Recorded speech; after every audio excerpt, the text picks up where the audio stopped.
자, 사법부 관련된 얘기를 저희가 계속해서 하고 있습니다. 이번에는 앞서 잠시 언급했지만 그 김건희 씨의 오빠 김진우 씨 관련돼서 특정범죄 가중처벌법상의 국고손실, 업무상의 횡령, 배임, 이건 뭐 양평 공흥지구 관련된 얘기고요. 또 증거인멸의 혐의, 이완한 화백의 그림을 인멸했다든지 뭐 금거북이에 있던 뭐 메시지를 없애버렸다든지 이런 내용들이 있는데, 이런 혐의들 판판이 다 묶어가지고 이번에 구속영장 청구를 했는데 기각이 됐어요. 영장 전담 판사는 서울중앙지법의 정재욱 판사, 흔히 말하는 이제 수원에서 왔다는 그 멤버들 중에 한 명이기도 합니다. 이렇게 얘기를 합니다. 주된 혐의가 의심을 넘어서 충분히 소명됐다고 보기 어렵고, 나머지 혐의들에 대해서는 피의자가 기본적인 사실관계를 인정하거나 다툴 여지가 있다. 제출된 자료만으로는 본건 혐의에 대한 증거를 인멸하거나 도주할 염려가 있다고 보기 어려운 점 등을 참작했다. 근데 인멸을 했잖아요. 아니, 더 웃긴 건 뭔지 아세요? 그 인사청탁 관련된 문건 있잖아요. 예, 그걸 자기가 찢었다 그랬잖아. 경찰 인사청탁 의혹 문건은 문제가 될 것 같아서 없애버렸다는 거예요. 그러니까. 그 자기가 증거인멸했다는 거를 인정한 거잖아요, 말하자면. 그런데 이게 주된 혐의에 대해서 인정하지 않고 뭐 다툴 여지가 있다고요? 왜? 아니, 그러니까 나는 적혀 있는 글자들만 봐도 앞뒤가 안 맞아요. 그러니까 이게 김건희 씨 범행의 여러 그 명품들, 저 보물들, 보물이 아니라 저 미쳐버리겠다. 귀금속들, 예. 이런 것들을 다 빼돌리는 그 창고가 지금 그 오빠 또 그 어머니 집이잖아요. 그래서 그러니까 오빠의 장모집 막 이런 식이잖아요. 오빠의 장모, 예, 오빠 그렇죠. 관련해서 다 그쪽으로 예. 가 있는데, 그분에 대해서 이게 뭐 증거인멸 이나 도주 염려가 없다라고 하는 건 좀 이것도 역시 비상식적이죠. 예. 비상식적이다. 예. 뭐 구호로 정리하면 자수하면 구속 안 된다. 이거 아닙니까? 내가 이제 간첩이야. 간첩질 한 10년을 했어. 근데 자수하면 나 구속 안 시키는 거야. 이 말이 안 되잖아요. 그럼 자수하면 죄가 없어지나? 아니, 난 이게 수사를 안 받나? 아니, 자수하면 반료를 깎아줄 수 있기 때문에 법에 그렇게 써있기 때문에 그럴 수도 있어요. 근데 이건 자수의 문제가 아니잖아. 자수의 문제가 아니에요. 아니, 이게 어쨌든 내가 찢었다는 걸 인정했기 때문에 구속 안 시킨다 이 논리잖아요. 아니, 찢었다는 걸 인정한 것보다 더 심한 것은 찢은 행위 자체가 증거 인멸이잖아요. 굉장히 중요한 증거 아닙니까? 그 금거북이 같은 경우에는 금거북이를 왜 줬냐? 그 청탁의 대가다. 근데 그 청탁의 대가라는 걸 증명을 하려면 그 메모가 있어야 되는 거잖아. 네, 인사청탁 메모가 있어야 예, 되는데. 그리고 지금 말씀하신 경찰 그 인사 관련해서도 그게 그냥 버젓이 그 집에 있을 이유가 없는 것인데 있다는 것만으로도 중요하지 않은 건 줄 알고 찢었대. 본인이 그렇게 얘기를 했어요. 그러니까 알고 찢었든 모르고 찢었든 인멸한 건 인멸한 거 아닙니까? 근데 보통 증거인멸의 우려나 도주 우려 이거 얘기하잖아요. 구속영장 얘기할 때. 난 법 공부를 안 했는데도 이 정도 알겠는데 왜 이러냐고 이거. 법이 상식을 벗어나고 있는 거예요. 아, 진짜. 일단 저희가 법률신문 기사를 하나 봤는데요. 그 법률신문에서 이런 분석을 냈습니다. 그러니까 지금 우리 흔히 말하는 3대 특검, 내란 특검, 김건희 특검, 최혜병 특검이 출범한 이후에 2025년 11월 18일까지, 그러니까 그제까지입니다. 특검 출범 이후 그제까지의 법원이 특검에서 청구한 영장을 얼마나 어떻게 분석을 발부를 해줬는가 분석을 해봤는데, 내란 특검 같은 경우에는 총 12건 청구를 했는데 7건이 발부가 됐습니다. 그러니까 기각률로 따지면 41.7%. 김건희 특검은 22건을 청구했는데 15건이 발부됐어요. 그러니까 기각률이 31.8%.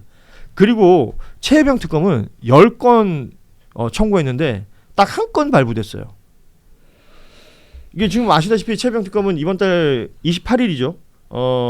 그 수사 기간이 만료가 됩니다.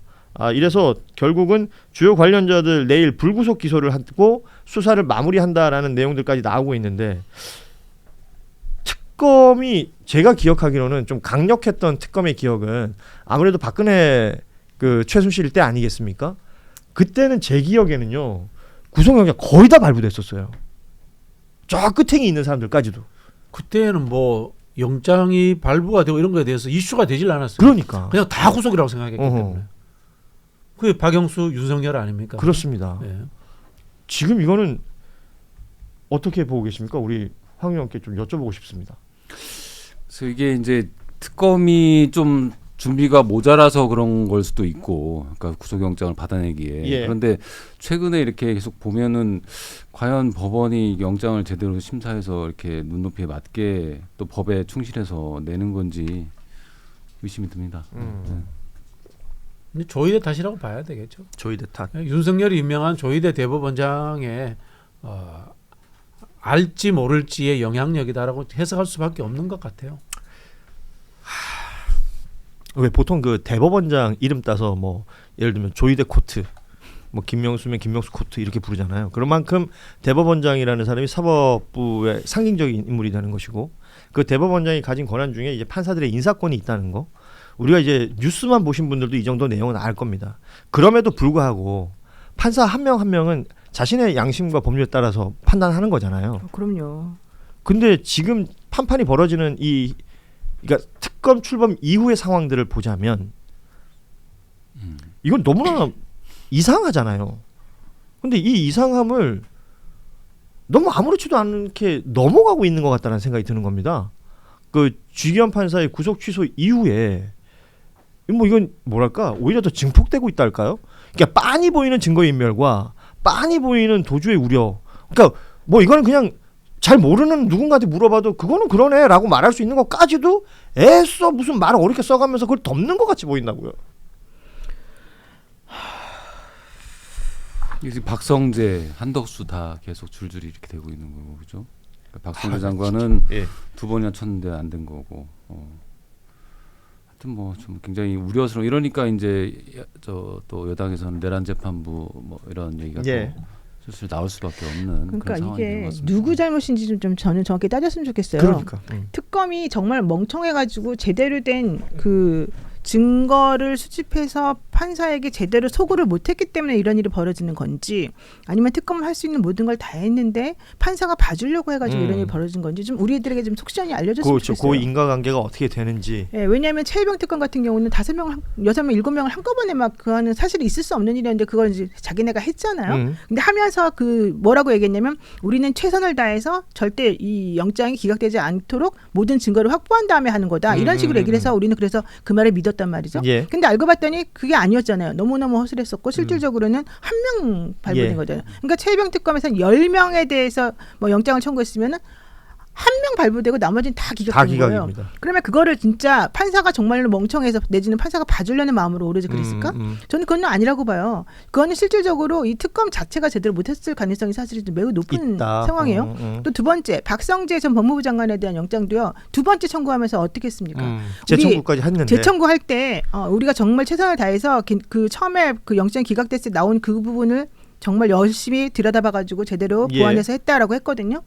그래서 우리 또 그렇게 믿었잖아요. 근데 박성재 영장도 두 번째 그 기각되면서 실질적으로는 그와 관련된 내용이 하나도 아무리 들여다봐도 나는 니네 말을 못 믿겠다가 이게 판사의 답이었거든요. 그러면 그거는 1, 2, 3, 4. With vision of my future, invest of my passion. No doubt your move, your fate, your choice, your stage. Let's go. Vision, future, hope, passion. Bring the beat. One. 내시경 내일이 먼저 시작되는 경기. 보험친구.com. 예. 부담되는 보험료, 알듯말듯한 보장, 내 보험 바로 알고 싶을 때 그럴 때는 검색창에 보험친구.com을 검색하시거나 1844-0585로 전화를 해보시기 바랍니다. 뭐 이미 가입한 보험의 경우 뭐가 문제인지, 또 내가 가입한 보험은 어떤 장단점이 있는지 또 보험친구가 무료로 상담해 드립니다. 암보험, 종신보험, 실손보험처럼 누구나 다 아는 보험부터 화재보험, 배상책임보험, 운전자보험까지 모두 상담이 가능하고요. 검색창에 지금 화면에 보이는 저 3가지 방법 다 이용하실 수 있어요. 보험친구.com이라고 검색을 해주시거나 아니면 QR코드를 이용해서 접속을 하실 수가 있고요. 전화 1844-0585를 통해서 연락이 가능합니다. 어디든 연락 주시면 보험친구라는 여러분의 든든한 친구를 만나게 되실 겁니다. 보험친구.com이었습니다. 정말로 봐주려고 너무 작정을 해가지고 뻔뻔하게 판사들이 거짓말을 했거나 아니면은 이 특검들이 제대로 일을 안 하면서 우리들한테만 언론 플레이를 한 거예요, 사실은. 근데 이렇게 되면 우리는 너무 헷갈릴 수밖에 없는 거예요. 실제 이게 정말로 그들이 잘못을 안 해서 이렇게 되는 건지 아니면 잘못을 했는데 봐주려는 이 기득권의 카르텔 때문에 그런 건지 우리 국민들은 도대체 어떻게 생각해야 됩니까? 우리들에게 뭔가 명확하게 기준을 알려줘야 되는 건데 아무도 그런 거 안 알려줘요. 법조인들이 특검에서 이제 영장 청구할 때 쓰는 청구서 같은 거 있잖아요. 보시면 그 내용들이 파악이 되지 않나요? 보지만 근데 거기 글씨 써져 있는 것보다도 중요한 게 증거를 얼마나 많이 확보해서 같이 제출했냐잖아요. 근데 우리들한테 증거를 안 알려준단 말이에요. 그래서 우리는 모르는데 이제 그들이 기자들한테 이제 특검에서 브리핑을 해주니까 얘기한 것 중에 하나가 뭐였냐면 정말 생각하지 못했던 증거를 우리가 확보했다. 그렇지, 그런 얘기가 있었죠. 그때 그랬잖아요. 그래가지고 우리가 그때 압수수색 해가지고 추가로 압수수색 해가지고 나온 증거들이 되게 많았고 그 부분은 너네들이 생각도 못하는 부분이었고 우리는 그래서 최선을 다했다. 이런 얘기를 했단 말이에요. 그러면서 그게 무슨 자료인지 우리한테 안 말해줬어요. 그럼 우리는 그걸 보고서 무슨 자료인지 모르겠지만 저렇게 특검이 2번이나 하면서도 기각될 거는 너무 창피스럽고 말이 안 되는 거니까 아마 열심히 했겠지라고 생각을 했던 거잖아요. 근데 사실은 그게 아니었다는 거잖아요. 그럼 이건 누구 잘못이에요? 거기다가 플러스 특검들이 얼마나 분위기가 안 좋았습니까? 뒤숭숭하고 자기네들끼리 뭐 돌아가냐 마냐하면서 그러니까 이게 전부 다 한꺼번에 모든 게 터지는 거예요. 판사는 판사대로 왜 사법부를 모욕하냐 그러면서 민주당을 공격했었고 그다음에 이 검사들은 검사들 나름대로 왜 우리를 검찰개혁한다 그러면서 니네가 또 우리를 못 살게 오냐 이러면서 그러니까 자기네들끼리 짬짬이 해가지고 결국은 국민들만 바보 만드는 거잖아요. 이게 무슨 짓이에요 도대체가. 그렇습니다. 지금 이 문제 의식은 많은 분들이 비슷하게 느끼는 것 같습니다. 결국은 영장 발부를 내가 하는 게 아니고 재판부가 하는 것이고 그 영장 발부를 위해서는 구속영장 청구를 할 때 특검에서 그 청구서에 말씀하신 것처럼 뭐 잘 쓰는 것도 있겠지만 증거를 어떻게 그러니까 수사 내용이라는 것이 거기 얼마나 기가 막히게 들어 있어가지고 판사가 그것을 뭐랄까요? 뭐 판사가 다른 생각 못하게끔 만들어 버릴 수 있느냐 없느냐에 대한 문제. 만약에 특검이 그 부분을 부실하게 했다면 특검을 탓해야 될 것이고 그게 굉장히 제대로 돼 있는 청구서가 올라갔는데도 불구하고 판사가 영장을 기각시켜 버렸다면 그럼 판사가 문제가 있는 것일 테고 이제 이것을 가름할 수 있는 무언가에 대한 정보가 우리에게는 없다. 우리에게는 이제 소위 말하는 언론 보도로 나오는 내용들 정도일 텐데 여기서 이제 조금 노영희 변호사 문제 제기를 했던 것 같습니다. 그럼 언론에 나온 내용만 갖고 봤을 때는 나는 이게 당연히 나와야 된다고 보는데 우리나라 판사가 언제 이렇게 영장 꼼꼼하게 봤어요? 왜 윤석열 사건과 김건희 사건 때부터 갑자기 이렇게 꼼꼼히 봅니까? 왜 조희대 대법원장 시절부터 갑자기 꼼꼼하게 봅니까? 그렇게 꼼꼼하게 봤으면 과거에 사법살인이라든가 그런 일이 왜 일어났겠어요? 지금 그렇기 때문에 우리 JYP는 윤석열이 임명한 조희대 인사권 아래에 있는 여러 판사들 그러니까 이 구조 때문에 현재 이런 상황들이 벌어지고 있다. 그래서 저는 뭐 특별재판부가 아니라 전에부터 늘 말씀드렸지만 특별법을 저는 뭐 주장합니다. 아예 법을 만들어야 된다. 특별법을 만들면 뭐 특별재판부는 당연한 것이니까 선택적으로 할 수 있으니까. 그래요. 참 어렵습니다. 힘들고. 자, 뭐 시간이 지나고 있으니까 저희가 또 다음 또 준비한 내용들이 있으니까 이 내용들도 좀 살펴보도록 하겠습니다. 경향신문 보도로 나온 내용인데 경기 그 양평 공흥지구 개발 특혜 의혹으로 김건희 특검의 조사를 받았다가 사망한 그 양평군청의 공무원이 있습니다. 사망 당시에 이제 면장직이었다라고 알려져 있죠. 이분이 사망하기 며칠 전에 김선교 국민의힘 의원의 보좌관을 만났다라는 게 이제 경향신문 보도인데요. 이 공무원 정모 씨 사망하신 분이 사망한 후에 보좌관이 양평 카페에 찾아가서 그러니까 이 보좌관과 이 사망하신 분이 만났던 장면이 담겨 있는 CCTV 영상을 달라고 요청했다라는 부분까지 특검에서 확인을 했다는 거예요. 그러니까 김성규 의원 쪽에서 계속 회유 시도를 하고 증거인멸을 하고 있는 것 아니냐라는 의심을 특검은 하고 있다는 것인데 이건 굉장히 중요한 포인트가 될 수도 있을 것 같습니다. 왜냐하면 아시다시피 양평 공흥지구 관련해서도 김건희 특검의 수사 대상 중에 하나인데 뭔가 진행되는 게 크게 없었거든요. 근데 김성교 의원은 당시에 양평 군수였고 굉장히 여러 정황상 아주 중추에 있었던 인물로 보이는데 연결되는 바로 그 지점에서 이 공무원이 사망하는 바람에 그 라인에서 또 끊어져 버렸던 문제가 있었단 말이에요. 그러면 이 사실을 확인하는 건 되게 중요할 것 같아요. 정말 중요하고요.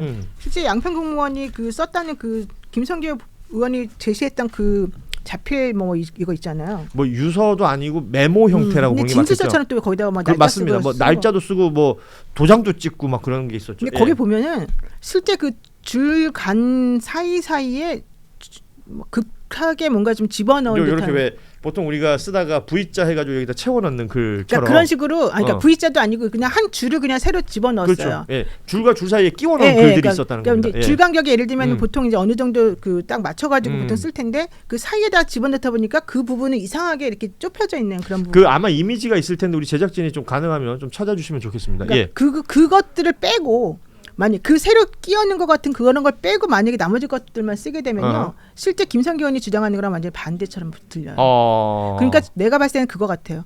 처음에 김성교 의원의 보좌관이 먼저 와가지고 카페 같은 데서 아마 이제 이런 거 써달라 뭐 이렇게 얘기를 했겠죠. 그러니까 그 사람이 처음에 그걸 썼는데 이게 김성기 의원 측에서 보면 우리들의 책임을 더는 쪽으로 혹은 없다는 쪽으로 써줘야 되는데 그 말이 안 나온 거야. 그러니까 중간에 끼워 넣어달라고 부탁을 해서 거기다가 세 줄을 저는 집어넣은 거라고 보여지거든요. 지금 추리를 해보자면 그렇다는 한번 것이고. 여러분들이 한번 그걸 좀 찾아보세요. 왜냐하면 그 이미지에 보면 그러니까 뭐 이런 문장이 들어 있습니다. 뭐랄까 김성기 책임도 의원 없는 책임 김성규 없다. 의원을 억지로 어쩌고 저쩌고 뭐 이런 식의 문장.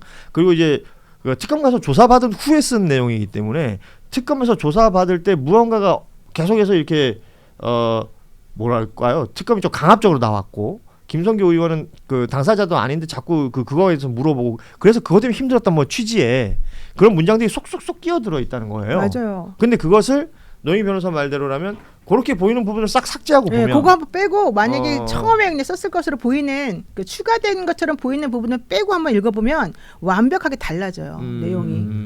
그래서 저는 그거를 여러분들이 조금 잘 분석을 했으면 좋겠고 보좌관이 와가지고 왜 CCTV까지 카페에 CCTV까지 확인을 해가지고 뭐 어쩌고 하겠다고 얘기를 했는지 예. 그거는 분명히 자신의 잘못이 있으면 그거를 좀 남들에게 알리고 싶지 않다 이런 취지로 들리거든요. 예. 그래서 저는 그 부분에 대해서도 정확하게 좀 소명이 됐으면 좋겠어요. 근데 여기 해명은 그러니까 오히려 변호사를 소개해서 변호사와 함께 만났다라는 걸 입증하기 위해서 CCTV를 요구했다라고 해명이 돼 있어요 기사에는. 그런데 근데 실제 행동은 안 그럴 맞잖아요. 필요가 있는지 그리고 CCTV를 요구하면 그럴 거면은 뭐 약간 뭐 카피를 자기가 떠달라고 했다든지 그래야죠. 재생하면 내가 녹화를 다시 하겠다든지 이런 걸 텐데 아니, 그리고 이 변호사를 기사만으로 했는데, 봐서는 약간 그 점이 좀 석연치 의구심이 않아요. 있는 거죠. 네. 아니 예. 그리고 변호사 없이 가서 조사받았는데 변호사를 붙여줬다는 거 아니에요? 그 뒤에. 말하자면 그 뒤에. 예. 근데 왜 극단적 선택을 해요? 그렇죠. 지금 말씀하신 부분도 중요한 것 같아요.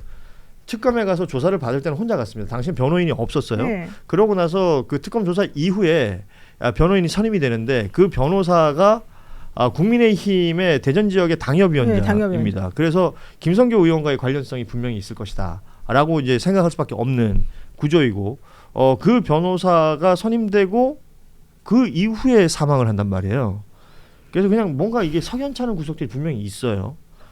그래서 뭐 우리가 지금 이런 얘기들을 나눌 수밖에 없는 구조인데 앞서 경향신문 보도에 우리 황 의원께서 말씀하셨지만 그 해명이라고 했고 그 부분은 이후에 그 가필이라고 하죠. 지금 우리가 얘기했던 삽입된 거. 원래 네. 있었던 글 말고 뭔가 삽입해서 더 쓴 게 있냐라는 부분은 없었다라고 해명까지 했습니다.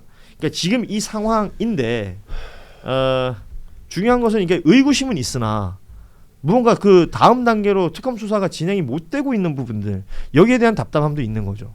그 변호사님을 여쭤보고 싶은데 이렇게 조사나 수사받던 분이 돌아가시잖아요. 그럼 그분 주변의 일들은 아예 수사를 종결해야 되는 겁니까? 예를 들면 그분의 통장이라든가 그분의 뭐 어떤 필적으로서 영향을 미칠 만한 사안들 또는 이런 CCTV라 이런 것들은 그분과 직접 연관된 것들은 아예 조사를 못 하게 되는 겁니까?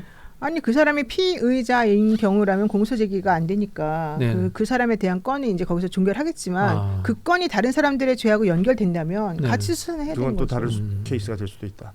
지금 이런 의혹들과 의구심이 있는 상황이다라는 것까지 좀 정리를 하고